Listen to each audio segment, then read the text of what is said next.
What if you could sit down once a week with a colleague who's a flat-out warrior? This colleague wasn't a stud in dental school. He struggled.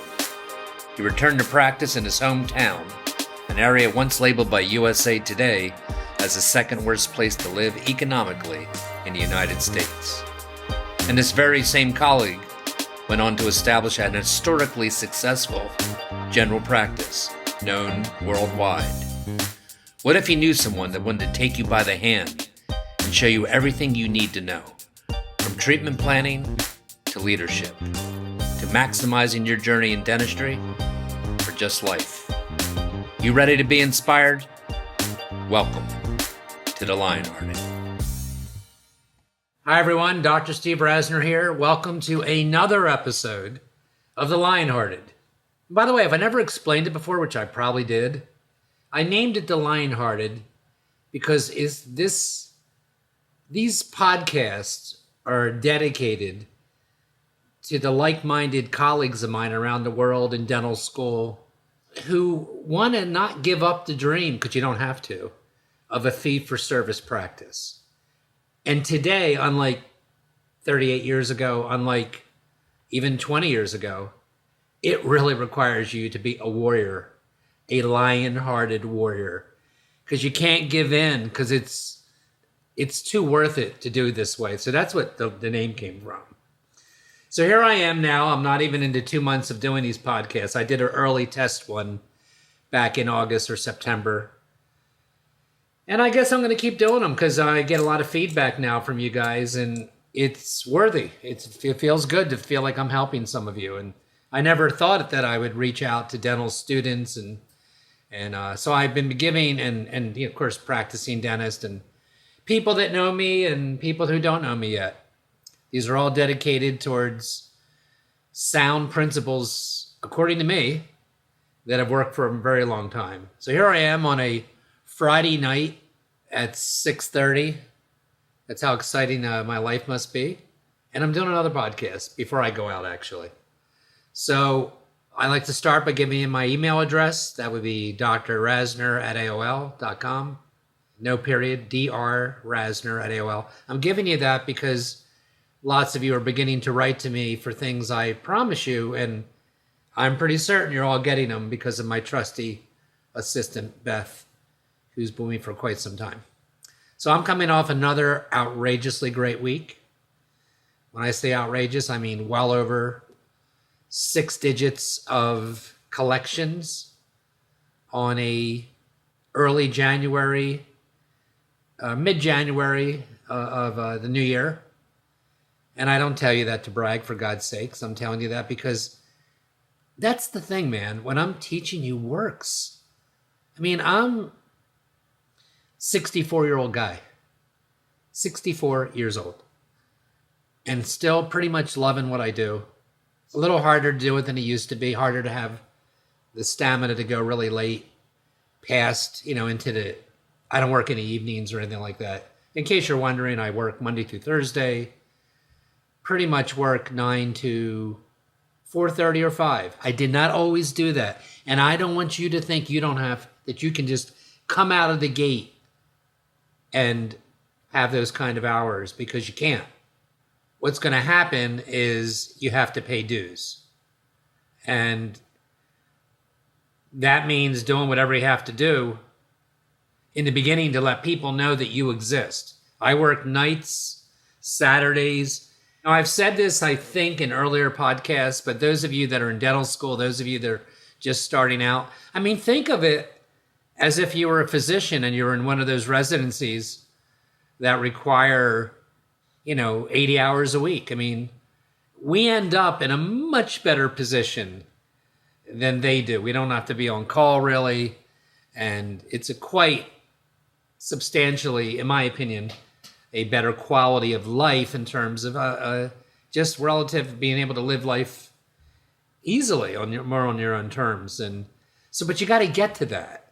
And you got to be willing to do things to get to that, which even includes, I worked 3 jobs. And I worked for my father my first year out of dental school. In addition to my father, I worked for 3 other dentists. And I think that's a good idea because it gave me multiple sources to pull from to see how things are done. But this is what I want to talk about in this podcast tonight. It's really three things. I want to tie up some loose ends that I realize I might have left from prior podcasts. I want to talk about how to get things done. Like, how do you get from where you're at right now and start implementing these ideas I keep giving you, or that you might hear at other courses and stuff. And then lastly, I want to talk about a really important concept on what I believe, what one clinician believes, motivates your team long term. Because I'm going to give you some do's and don'ts when it gets to that. But let's start with tying up loose ends real quick.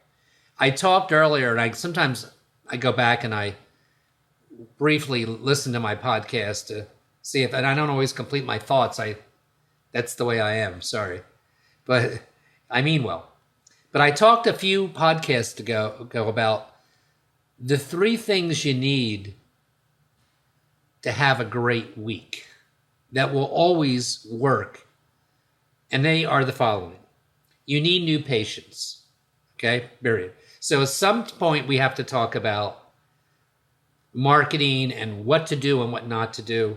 And I can only share with you my experiences. I have a tremendous in-office program of marketing that I've used for it's the most long-lasting, successful project I've ever done. Almost every other marketing avenue I've used, whether it be radio or magazines or whatever, the kick of that advertising campaign eventually waned and weakened.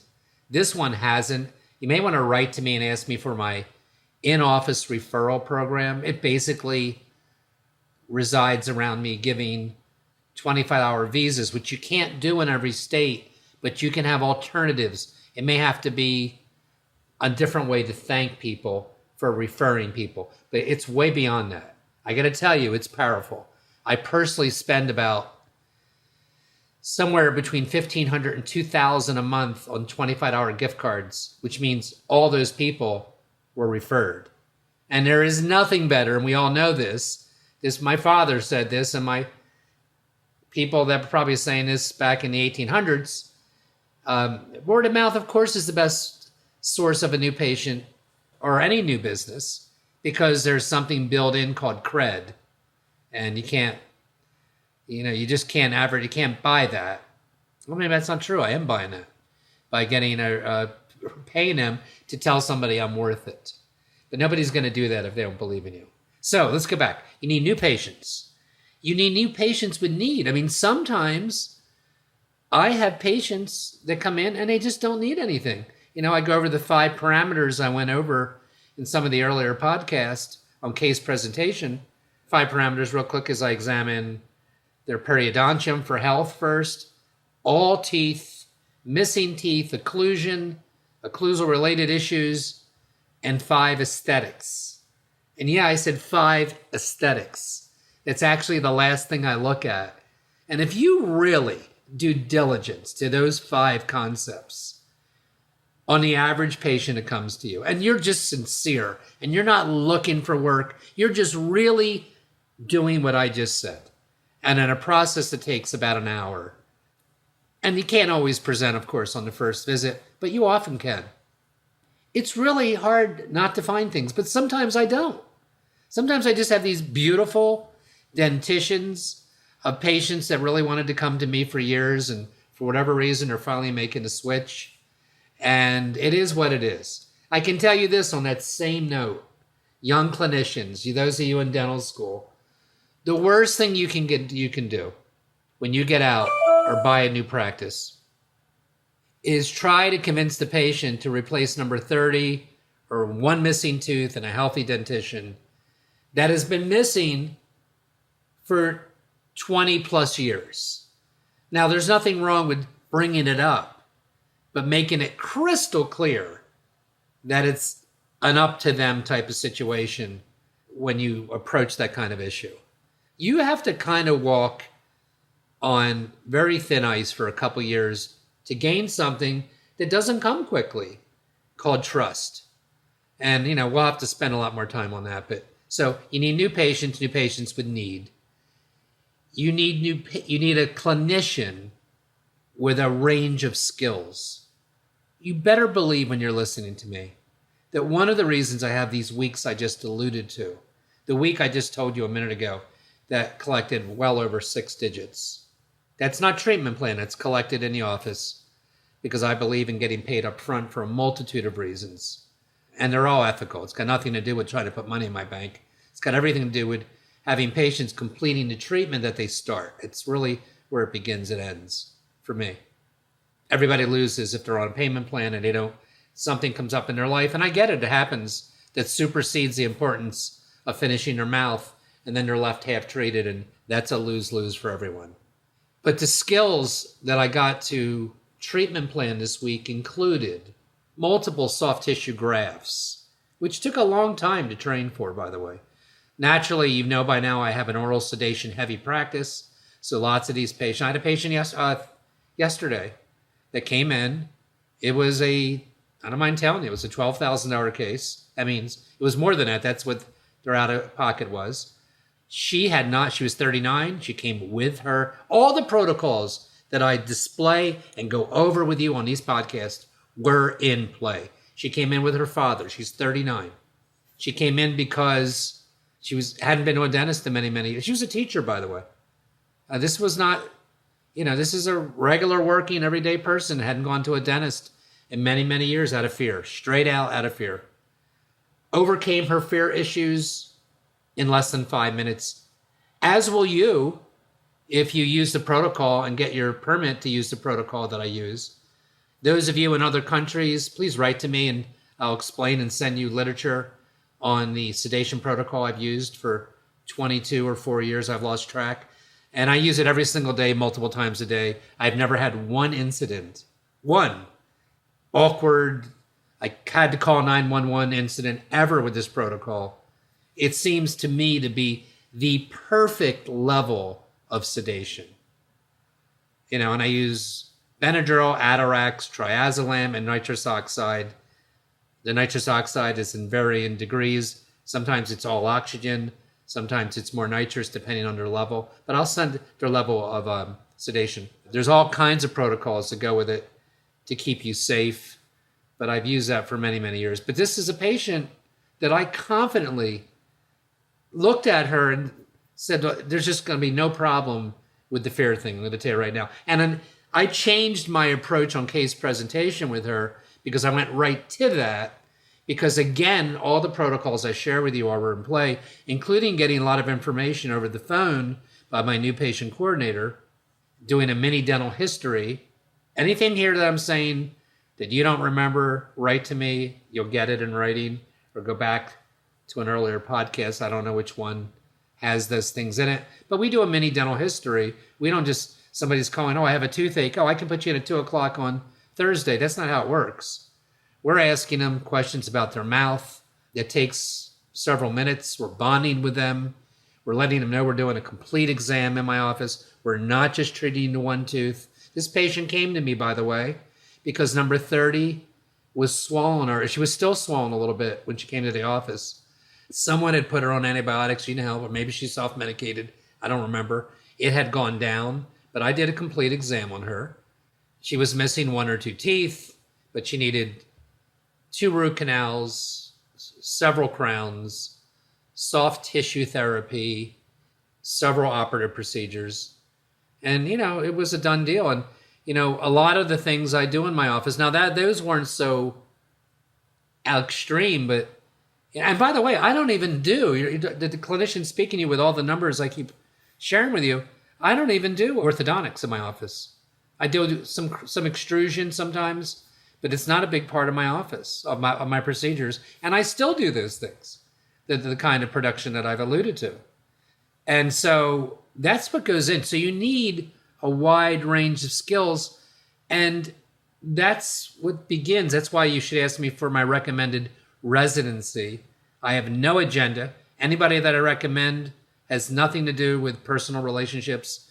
They are often courses I've taken or respect that remains. And that's not always the case, by the way. Some clinicians, teachers change over the years and their principles change. And you can't take everybody, right? You can't take every course out there, but you're going to have to take a lot if you're going to develop a blueprint that allowed me to do the things I've been able to do for the last 38 years.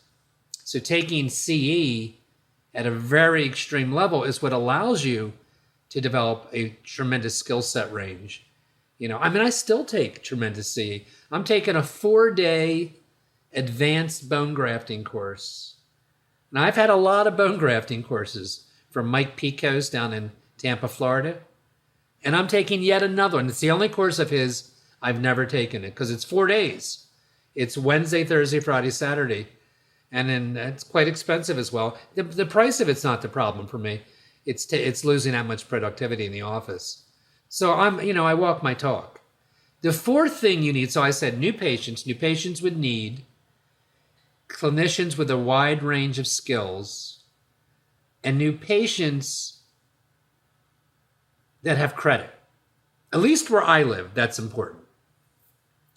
Because in my area of the United States, it's a big deal for somebody to whip out a checkbook and write us a check for whatever they need.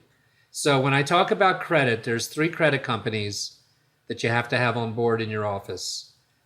And they will be Care Credit, which is like the Coca-Cola of patient credit in the United States. I realize those of you in Canada and Europe, I'm not going to pretend I know what companies you have there that do this, or if you have any. And you'd have to write to me and I would give you my other recommendations because I really believe in getting paid up front. As I've already said in this podcast, is a tremendous benefit to everyone. The second one is Green Sky, which is fairly new. I bet a lot of you don't know about Green Sky. And when you call them and Google them, you tell them you heard about them on this podcast. Not that I get anything for it, but I'm trying to get them to... Am I honest or what? I try to get them to support my lectures when I go on the road. And, that's how it works. But never would I ever recommend somebody I don't use or think would benefit you. Green Sky is important. And the third one's Lending Club. And I'm not really naming them in order of importance. You need them all. You know why? Because they use different credit sources. So if you only have one of them, you can absolutely get turned down by one of them and be approved for a significant patient financial loan by the other. So don't sell yourself short. Make sure you have more than one. And another thing is, most of the offices that I come in contact aren't great at the verbiage in using these programs, particularly Care Credit. And so it's not magic, like, oh, you have them in your office and all your patients want to use them. So again, you need to reach out to me and I will refer you to my new patient coordinator, whose name is Michelle, who's only worked for me, by the way, 38 years. The first week in practice, I swear to you. And she used to lecture with me. She's very capable on the circuit even. She's amazing. She's beyond capable. She's superwoman when it comes to dealing with people, knowing the proper, body language, being a patient advocate. I mean, that's how I talk to them. When I am done the treatment plan with these patients, I am proud to say, listen, this is what's going to happen next. I'm going to refer you to Michelle, who took your phone call. And they all know who I'm talking about because she's that kind of person. So you got to have all this in play. And she's my patient advocate, and she's going to see if she can make this fit in your world. And I need it to fit comfortably for you. I don't want it to be the burden of monthly. I want you to feel good about doing this investment, about taking the leaps I've recommended to you today that are going to take me, whatever I tell them, 4 months, a year, 6 months. And I tell them what the outcome they can expect. And I have boxes of models and tons of photos. I have a fiber, what's wrong with me? I have an optic camera in every one of my operatories. And I don't know if I've ever used it. And this isn't a diss on cameras. I'm saying I don't even need that to get case acceptance. If you can't tell by now, I believe a lot of my case acceptance comes from being sincere. Because I won't hesitate in a New York second to tell a patient not to do something if they really can't afford to do it right. So maybe they just have to remove a tooth for now, one tooth. Or maybe they have to do 10 restorative operative procedures, no crowns, and eliminate the one tooth that brought them in if it's painful. If that's what I think's best given their budget. I mean, maybe this isn't your world, but it's been my world for almost 4 decades. Dealing with patients that have less money than they actually need cannot be unique to me. So that's the 4 parameters. New patients, there may even be 5 I'm going to add. New patients with need, a clinician with a wide range of skills, because I'm not referring out a lot of things because I know how to do a lot of procedures. Patients that can have the affordability of what you're recommending, and you having ways to make it affordable, i.e. Care Credit, Green Sky Lending Club. But you also have to have a patient. And part of this comes from you. Part of this comes from really working on your communication skills. I mean, looking people in the eye, making, appropriately touching a shoulder or a hand or something to convey warmth, saying the truth, having a significant other in the room. That patient I referred to earlier in this podcast had her father in the room, and he had a case by me quite a few years ago, fairly large case. So this is how it all works. But it's up to you to show the value. That being said, I've had doctors, physicians come to me for, the proverbial, I have a toothache. I diagnose more than one asymptomatic periapical abscess that they don't want to treat, or somebody doesn't want to treat their soft tissue problems. They just want me to do a crown or a root canal. I will not do that. Listen, you can get to this. You can. You have to be patient and you have to put in the work. But man, that's it. It's pretty inspiring at this stage of my career to have that kind of practice. So I told you I would talk about many things tonight. And so far I've talked about one stinking slide. It's on my view box in front of you. And I'm into 23 minutes already. Let me talk about how to get things done real quick. You need 2 meetings.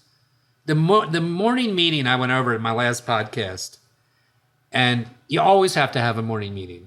And one of the things that I think a lot of my colleagues abandon when they're in a bad mood or the office is in a slump because they're not in the mood to do it is the morning meeting.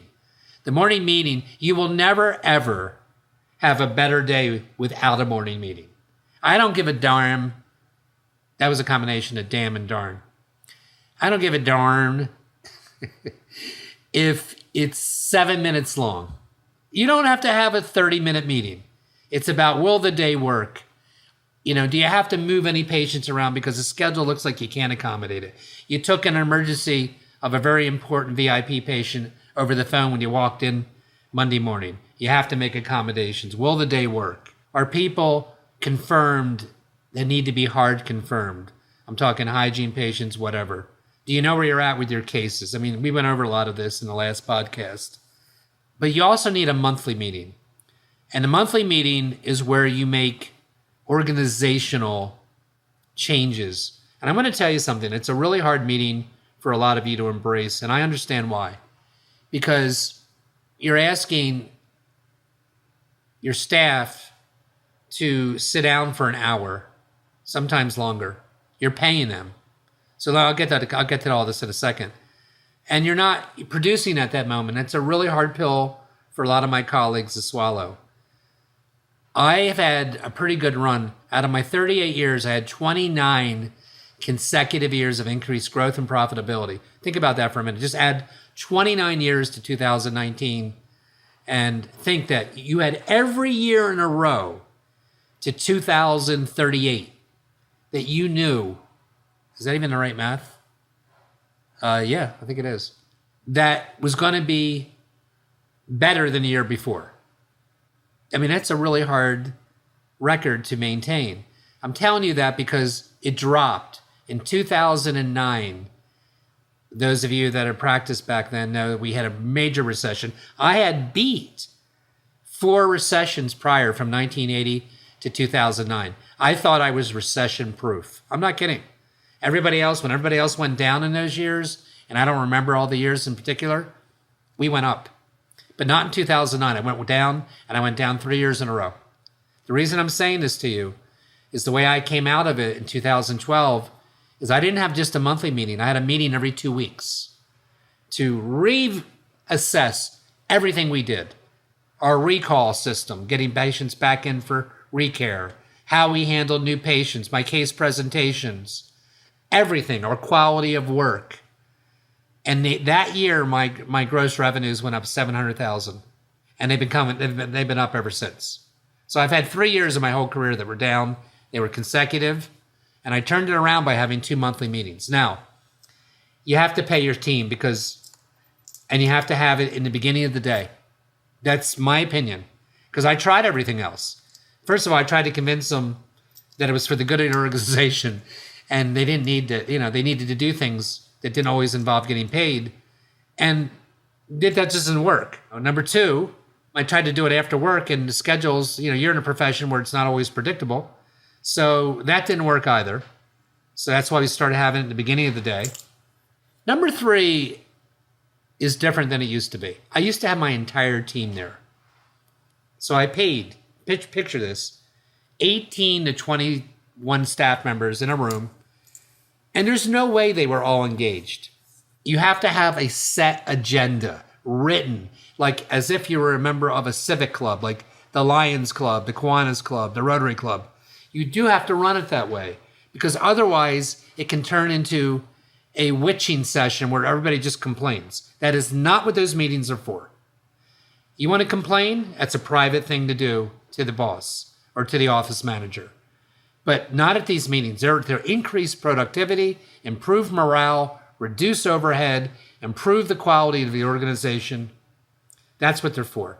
So what happens is you have to get everybody on board and have a set person in the office that they go to, that you want this on the next agenda or the agenda after that if it's possible. That's how you do it. A written agenda that literally everybody gets before the meeting. And by the way, all the meetings are pre-printed. So you can't decide because you're having a bad January that you're going to throw an office meeting on January the 27th. And because you're compelled to do that, you have to be patient, look ahead, pick the days. I think we had them on Thursday mornings. We still do. It changes sometimes. And you have to publish them in a place everybody can see them so there's not excuses. Oh, I needed to be off that day. Whether you need all the team members there or not, depends on your team. I would say, most offices do not have 100% engagement of the team. Now, let's say that you decided to have 6 out of 10 members at every meeting. Remember, you're paying them to be there.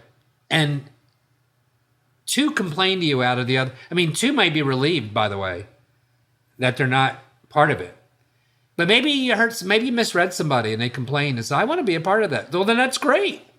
Put them in the meeting and, get feedback from everybody, because you also have to set things in motion. That's what a leader does, and be in charge. Say, okay, this is what I expect to hear by the next meeting. Because the things that you're going to be looking at, the time we spent led to dropping debilitating third-party insurance. So you might need a meeting. Let me just take that one, just for that. So how do you do that? Well, you first go to your insurance department and you have them lay out very graphically, literally graphically, all the insurances that you presently take and all the major and minor procedures you want to discuss: scaling, root plating, crowns, dentures, partials, implants, extractions. And you have you compare what you're getting paid. I think most of you haven't done that. And all what happens to some of you is you're going to get a check from Concordia every month, and it averages $3,500 in your office for that one insurance, and you don't want to give that up, but you have to look at it because you might really almost be, or literally be, losing money on some of these. And that's what you do. It would be really unwise to just stop on Monday and say you're not taking any insurance. If you're taking it now, what you have to do is assess a whole meeting to that. That may have to be a 90-minute meeting. Okay? We also addressed ways to improve morale. That's something I did at my last meeting. I asked the team, I said, what would you like to see in 2019 that would make you happier than you are now? Things like that. Launching a Facebook social media campaign. Starting a new community project. Giving back to your community. God, we have so much to talk about, guys. I think these are going to go on for quite a while unless none of you listen to me. So these are, or how do you improve cash flow? How do we change protocols on our new patient experience so we can get a comprehensive exam, so we can get the significant other at the first visit, so we can improve our verbiage and language and whole experience to get to yes more often. I think I'm running out of a voice here. I'm at 32 minutes. I think this was a good one. I hope it was to you. DrRasner at AOL. Give me feedback on YouTube if you're making remarks. And I feel like I'm getting to know you. It's kind of so weird, even though I can't see you. Thanks for tuning in, and see you next week on The Lionhearted.